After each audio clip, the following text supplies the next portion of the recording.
saudara-saudara, jumpa lagi dengan komentator gadungan di sini. Jumpa dengan komentator yang gadungan. Seperti biasa, saudara-saudara, kalau kita sudah berjumpa, pasti akan ada yang kita bicarakan. Entah serius atau tidak serius. Pokoknya apa aja kita bicarakan, apa aja kita bahas, saudara-saudara. Dan hari ini, saudara-saudara, saya ingin membahas tentang kemenangan timnas Indonesia atas Filipina. Ya memang menang, saudara-saudara, menang dan lolos ke semifinal. Tapi saudara-saudara, ada banyak catatan yang harus dibenahi. Kalau tidak dibenahi, saya pesimistis Indonesia bisa menang di semifinal, bisa menang di final, bisa juara. Pesimis. Apa itu, saudara-saudara? Itu adalah egois. Pemain Indonesia terlalu egois. Mereka terlalu banyak membawa bola. Mereka terlalu, mereka merasa ini semuanya itu merasa kayak Lionel Messi. Ini ada beberapa kesempatan yang ini sangat disayangkan, saudara-saudara. Kita cuma bisa menang 2-1 karena kesalahan pemain terulang terus. Penyakit lama kambuh lagi. Nah, apa yang sebenarnya terjadi, saudara-saudara? Mengapa ini bisa seperti itu? Pemain-pemain Indonesia akan kita bahas di edisi kali ini dan akan kita kulik-kulik lebih detail, lebih dalam. Kita carikan solusi. Apa yang seharusnya dilakukan Sintayong untuk menyambut pertandingan berikutnya agar pemain-pemain egois ini tidak muncul lagi. Benar-benar terlalu.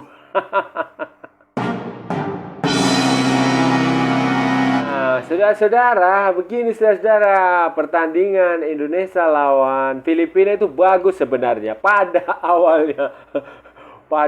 Dan itu 2 gol juga bagus, keren saudara-saudara. Golnya Dendi sama golnya Marcelino. Golnya Dendi berawal dari lemparan ke dalam, throw in Pratama Arhan yang keren kayak Rory Delap. Seperti biasalah, itu dia, anak muda ini sudah sering bikin lemparan ke dalam kayak begitu, sudah sering bikin assist yang langsung masuk ke kotak penalti dan disambat oleh teman-temannya. Itu keren. Terus gol kedua juga keren, saudara-saudara. Kombinasi Marcelino, anak masih berapa? 18 tahun atau berapa? Masih muda itu, 18 tahun apa 19 apa 17, masih muda itu, pemain dari Persebaya. Itu keren itu golnya. Kombinasi yang luar biasa, yang benar-benar keren. Jadi waktu lawan Filipina itu, Sintayong bermain dengan skema 4-2-3-1. Karena Jordi Amat gak main, maka di belakang ditaruh Rizky sama Fahrudin. Terus kemudian ada seperti biasalah, Pratama di kiri, Asnawi di kanan. Terus double gelandang di tengah itu kayaknya si McClough sama Ricky Kambuaya. Sementara trio gelandang serangnya ada Witan, ada Marcelino, ada Sadil, dan strikernya ada Dendi Sulistiawan, pemain dari Bayangkara FC. Nah, awalnya itu sudah bagus, saudara-saudara, ya. Sudah bagus lah. Sampai Indonesia unggul 2-0 itu sudah bagus. Tapi kemudian, saudara-saudara, ini penyakit lama yang saya rasa ini bagaimana ya. Saya juga mau ngomongnya kayak gimana, susah, saudara-saudara. Ini terjadi waktu lawan Thailand juga terjadi, saudara-saudara. Terjadi. Kenapa? Ketika sudah unggul, pemain kita cenderung santuy. Cenderung suka bermain-main bola sendiri. Cenderung suka meremehkan lawan. Tidak disiplin. Terbiasa, gampang kehilangan bola. Kemudian kerjasamanya hilang. Jadi mereka sudah mau show off sendiri. Semuanya sudah merasa seperti Lionel Messi. Semuanya merasa seperti Kylian Mbappe. Semuanya merasa seperti siapa? Abang Dodo, Cristiano Ronaldo. Nah, itu yang penyakit yang sangat tidak baik, saudara-saudara. Kalau sudah saya catat nih ya, saudara-saudara ya, saya perhatikan. Pertandingan lawan Filipina itu ada 3 peluang yang seharusnya bisa jadi gol kalau ini tidak egois. Kalau tidak egois. Pertama yang Dendi yang bergaya seperti Kylian Mbappe, yang dia nusuk dari sayap, terus bola dia masuk, bola ditembak sendiri, meleset ke gawangnya Filipina sebelah kanan 1 meter jaraknya. Padahal di situ ada Witan minta bola kosong, kenapa nggak diumpan ke situ? Padahal kalau itu diumpan ke Witan, itu jadi gol. Yang kedua, Sadil juga sama di dalam kotak penalti itu kan harusnya diumpan, pemirsa. Saudara-saudara itu harusnya diumpan. Tetapi kenapa dia, capek deh mau bilang apa. Terus yang ketiga ini yang paling fatal. Akhir babak kedua, menit ke berapa? 86 atau 80 berapa? Ricky Kambuaya, saudara-saudara, 1 on 1, 1 lawan 1 dengan pemain nomor 4 Filipina itu. Yang pemain naturalisasi yang dari main di Jepang itu. Siapa namanya tuh? Siapalah itu? Pokoknya pemain itu. 1 on 1, 1 lawan 1. Padahal Ilias Spasujevic ada di kiri dia. Melakukan manuver. Dia paksa giring bola, dia paksa mau masuk ke dalam, dia pikir dia Maradona, mau masuk sendiri, akibatnya ya fatal. Bola mentah, mau umpan nanggung, Spaso udah pergerakannya sia-sia. Padahal itu kalau di kiri, diumpan ke kiri Spaso bisa nembak langsung, bisa giring, bisa ngapa-ngapain, bisa dibawa pulang bolanya, bisa jadi gol. Bayangin 3 peluang sia-sia. Kalau itu 3 peluang bisa jadi gol, skornya 5-1. 5-1 Indonesia jadi juara grup A. Itu belum lagi yang peluangnya Witan sama Egy yang juga terlalu egois mau bawa bola. Jadi pusing ini, penyakit lama ini udah kambuh lagi, saudara-saudara. Pusing. Ini Sintayong harus ngasih hukuman lah, harus ngasih peringatan keras kepada pemain-pemain ini supaya tidak mengulangi lagi di pertandingan berikutnya, saudara-saudara. Saudara, kenapa masalah egoistis, individualistis ini bisa menjadi penyakit pemain Indonesia yang turun-temurun tidak bisa sembuh? Kenapa, saudara-saudara? Itu karena pendidikan sejak di junior, di SSB, di sekolah sepak bola, di akademi, di tim junior. Jadi begini, paradigma di Indonesia, di sekolah sepak bola di Indonesia, di akademi di Indonesia, di tim junior itu, pemain bagus itu kalau dia punya teknik kayak Lionel Messi. Pemain bagus itu kalau dia bisa giring bola dari depan ke dari belakang ke depan, pulang pergi 1000 kali. Itu yang paradigma sepak bola tim junior di Indonesia itu seperti itu. Jadi yang gak heran kalau di seniornya begitu. Padahal olahraga itu adalah permainan tim, adalah kolektivitas. Kenapa negara-negara lain bisa maju? Vietnam contohnya, dulu mainnya kayak Indonesia, individualistis. Zamannya Lee Yun Duk sama siapa itu yang zaman-zaman masa lalu, Nguyen siapalah itu. Itu juga mainnya dulu individualistis. Maunya digiring sendiri. Thailand dulu juga gitu, maunya digiring sendiri. Malaysia dulu juga main begitu, individualistis. Tapi setelah itu mereka berubah, mengandalkan kerjasama, kolaborasi. Bola dibagi, diumpan, dikasih bola. Itu yang terjadi. Akibatnya ya permainannya enak ditonton. Thailand aja, coba lihat Thailand cara mereka main. Mereka walaupun punya pemain kayak Canatip, kayak Terasil yang tekniknya bagus, jarang tuh mereka menggiring bola kayak Ricky Kambuaya begitu, kayak si Sadil Ramdhani, kayak Egy Maulana. Itulah Indonesia, saudara-saudara. Paradigmanya begitu. Dulu Jackson Tiago pernah ngomong itu waktu melatih di timnas sebentar. Dia udah bilang Indonesia itu kelemahannya begitu. Orang Indonesia itu mau meniru pemain-pemain dari Amerika Latin. Tapi tidak berhasil. Nanggung, serba nanggung. Sintayong sudah berusaha memperbaikinya. Pada awal-awalnya itu sudah bagus, sudah terlihat. Kalau saudara-saudara lihat pertandingan uji coba lawan Curaçao, itu mainnya bagus. Kerjasama one two, kerjasama bagi bola umpan, itu keren. Waktu lawan Kuwait di kualifikasi Piala Asia, waktu lawan Yordania walaupun kalah, waktu lawan Nepal walaupun kita menang telak, itu kerjasama terlihat semua, saudara-saudara. Permainan seperti itulah yang kita rindukan dari timnas Indonesia di Piala AFF.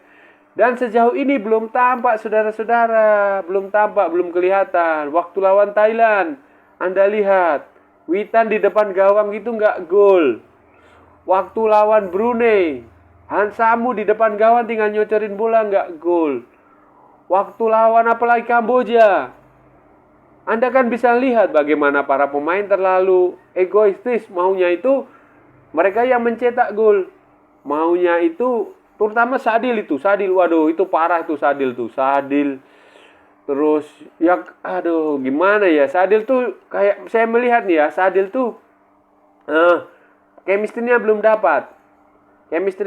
Sementara Egy itu kayak, kalau menurut saya, saudara-saudara, kenapa dia tidak seperti Piala AFF 2020? Karena kemungkinan dia jarang main di klubnya di Slovakia, makanya kan dia pindah. Nah, itu juga berpengaruh, dan jeda kompetisi 2 bulan gara-gara tragedi Kanjuruhan itu juga berpengaruh terhadap pemain, karena pemain udah lama nggak tampil kan. Pemain udah lama nggak tampil, jadi mereka, sentuhan mereka udah agak, naluri bermain mereka agak berkurang. Tapi ya itu, kalau pertandingan pertama mungkin masih wajar, tapi ini sudah 3 pertandingan, 4 pertandingan, saudara-saudara, sudah mau ke semifinal. Harusnya kan tidak seperti itu. Ya saya mohonlah Pak Sintayong, tolong itu dijewer atau diperingatkan atau diparkir lah. Diparkir, kalau perlu diparkir, nggak usah dimainin lagi sebagai bentuk hukuman, karena terlalu beresiko. Bayangin, peluang seharusnya bisa menang 5 gol, cuma dapat 2 gol. Gara-gara pemain yang terlalu ingin show of force. Kalau saudara-saudara, kalau Anda pemain kayak Lionel Messi, oke, saya bisa maklum. Dewa dia, atau kayak Maradona, kayak Kylian Mbappe, kayak Mohamed Salah, oke, saya bisa paham. Anda mau show of force, mau giring bola, tapi kan ya pemain itu harus bisa mengukur diri, saudara-saudara. Kalau Anda masih levelnya Liga Indonesia, level Tarkam plus lah. ya kerjasama lah. Dan itu ya pelatih itu harus mengambil inisiatif untuk mengingatkan pemain. Semoga nanti di pertandingan berikutnya bisa berubah ya. Jangan egois lagi, saudara-saudara. Bahaya itu. Saudara-saudara, terus ke depan bagaimana, saudara-saudara? Kan Indonesia udah semifinal ini. Kalau mainnya sangat egois, individualis begitu. Terus kalau sudah unggul, terlalu santuy, itu bagaimana, saudara-saudara? Di pertandingan, ya saya pesimis, saudara-saudara, kalau cara mainnya kayak begitu. Kan lawan kita itu kemungkinan besar Vietnam, saudara-saudara. Saya sih hakul yakin Vietnam bakal lawan, karena Vietnam nggak mungkin dia akan melawan Thailand. Dia akan menurut dia akan lebih mudah lawan Indonesia daripada melawan Thailand. Walaupun saudara-saudara, menurut saya Indonesia bertemu Vietnam itu akan jauh lebih enak dibanding bertemu Thailand. Kenapa? Karena kalau kita bertemu Thailand itu ada faktor psikologis yang belum bisa diatasi. Indonesia itu berkali-kali dikalahkan Thailand di pertandingan krusial, semifinal, final.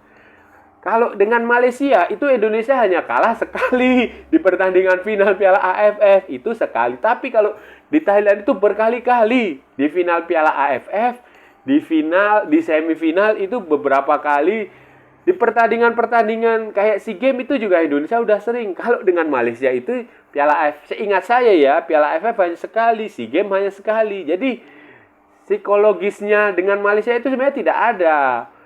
Apalagi dengan Vietnam itu sama sekali tidak ada, saudara-saudara. Ya kita pernah kalah ya di semifinal apa di mana? Saya kayaknya belum pernah ya, atau udah pernah? Saya lupa saudara. Nanti saya tulis di sini, saya ingat-ingat dulu. Tetapi kalau dengan Vietnam ini, walaupun ya harus diakui ya, Vietnam sekarang ini mainnya bagus. Mereka kerjasamanya jadi secara individualnya, teknik-teknik pemainnya juga bagus. Secara tim oke, kerjasamanya jalan semua. Cara bermain, bola mengalir itu bagus. Tetapi secara psikologis, Indonesia itu tidak punya halangan psikologis, tidak punya barrier, tidak punya hambatan mental ketika melawan Vietnam. Itu sudah terbukti sejak zaman dulu. Sejak zaman dulu di era Piala Tiger, era Piala AFF ini, baik waktu sponsornya Suzuki maupun apa ya, Suzuki ya, ya itulah. Nah, itu akan jauh lebih enak menghadapi Vietnam dibanding dengan Thailand. Itu yang di masa lalu Indonesia sering mengalahin Vietnam. Vietnam ini kan baru akhir-akhir ini, baru 5 tahun terakhir ini ketika dipegang Park Hang-seo, mereka berkembang menjadi salah satu tim yang solid, bukan salah satu, malah tim terbaik di Asia Tenggara ini Vietnam dalam 5 tahun terakhir. Tapi dulu-dulu nggak begitu ya.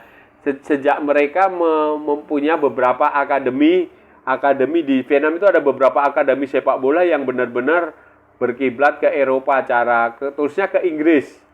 Mereka bermain dengan ya itulah pokoknya serius membina. Itu baru dalam 5 tahun terakhir ini. Sebelumnya mereka biasa-biasa aja.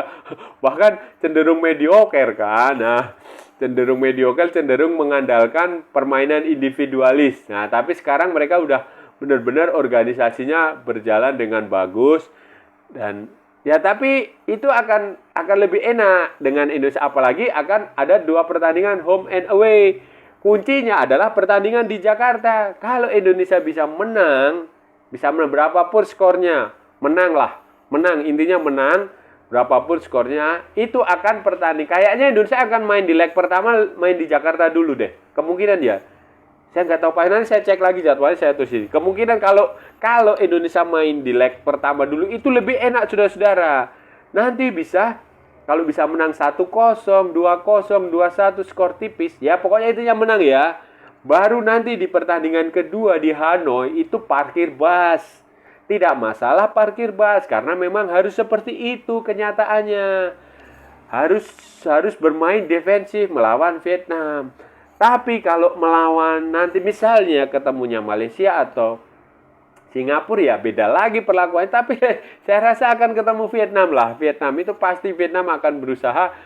Apalagi lawannya cuma udah masuk kotak kan, udah susah. Nah itu saudara. Jadi lebih baik ketemu Vietnam. Nanti di Jakarta kita serang habis-habisan. Kita cetak gol, 1 gol, 2 gol. Terus di Hanoi pertandingan kedua itu bisa defensif, bisa parkir bus 3-5-2, 3-4-3 atau bahkan 5-3-2, 5-4-1 bisa dipasang kalau main di Hanoi defensif. Tapi kalau main di Jakarta bisa 4-2-3-1 atau 4-3-3 atau 4-2-2 atau 3-4-3 bisa lah. Variasi Sintayong lebih tahu, saya percaya Sintayong lebih tahu dan Sintayong ketemu Park Hang-seo ini kan bukan kali ini saja, sudah beberapa kali dan pastinya pelatih secerdas Sintayong dia sudah menganalisis. Nah, ini tinggal pemain Indonesia bagaimana? Apakah masih mau menunjukkan permainan yang egois, yang individualis? Nah, itu semuanya akan tergantung pemain karena pelatihnya pasti udah punya strategi yang bagus, udah tahu cara kelemahan Vietnam, tinggal pemain menjalankan instruksi di lapangan. Kalau dari fisik saya tidak ragu lagi, fisik pemain Indonesia sudah bagus karena selama pemusatan latihan di Bali selama sebulan itu fisik termasuk salah satu yang dilatih. Tinggal ya intelijensia, kecerdasan pemain di lapangan menerjemahkan taktik pelatih di pertandingan. Itu saja saudara-saudara. Mikir. Begitu cara main cerdas. Kalau nggak seperti itu, susah saudara-saudara ngalahin Vietnam di semifinal. Apalagi ke final. Itulah begitu saudara-saudara. Itu tadi saudara-saudara pembahasan kita hari ini.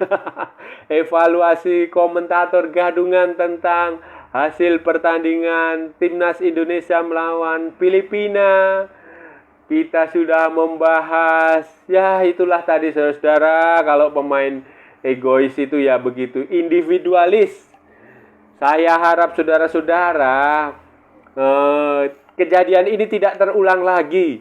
Karena kalau pemain sudah egois itu berat saudara-saudara. Karena pertandingan berikutnya di semifinal itu lawannya jauh lebih berat, jauh lebih matang, jauh lebih dewasa. Itu harus kita hindari kesalahan. Kita tidak bisa santai, kita tidak bisa egois, kita tidak bisa individualis. Harus bermain dengan penuh semangat, harus bermain dengan disiplin, hindari kesalahan. Dan saya harap Sintayong kembali menegakkan aturan disiplin. Harus kembali keras. Begini, karena Pak Sintayong, Anda itu dipuja di Indonesia, supporter Indonesia, karena Anda dianggap berhasil menegakkan disiplin. Karena keras, sikap Anda yang keras, sistem Anda yang keras itu ya yang mampu merubah pemain. Dan saya harap itu diterapkan lagi Pak Sintayong. Kalau ada pemain yang kayak begitu individual, sudahlah, gak usah dipanggil lagi, gak usah dimainkan. Cari pemain lain yang saya rasa itu banyak. Pemain naturalisasi juga ada, pemain lokal Indonesia yang bisa main kolektif juga banyak. Dan saya harap itu diperbaiki Pak Sintayong ya. Jangan sampai kejadian lawan Thailand atau lawan Filipina itu terulang lagi di semifinal. Karena udah pasti lawannya jauh lebih berat dan jauh lebih disiplin, jauh lebih dewasa cara bermainnya. Ini akan, kalau itu nggak diperbaiki ya jangan berharap bermimpi bisa lolos ke final, bisa juara saudara-saudara. Berat saudara-saudara kalau mainnya masih individualis, masih gampang kehilangan bola, masih gampang kena comeback. Itu berat. Dan saya harap itu bisa dirubah di pertandingan berikutnya. Oke, saudara-saudara, itu tadi yang sudah kita bahas. Saudara-saudara, kalau ada salah-salah ya mohon maaf, namanya juga komentator gadungan. Tapi kalau itu benar, berarti sebuah kebenaran. Dan kalau Anda merasa akun channel ini bermanfaat, berguna, menghibur, silahkan like, share, and subscribe. Ikuti pula akun media sosial komentator gadungan ada di Instagram dan di Facebook. Oke saudara-saudara, kita sambung lagi di lain kesempatan. Sampai bertemu lagi. Salam olahraga dan merdeka.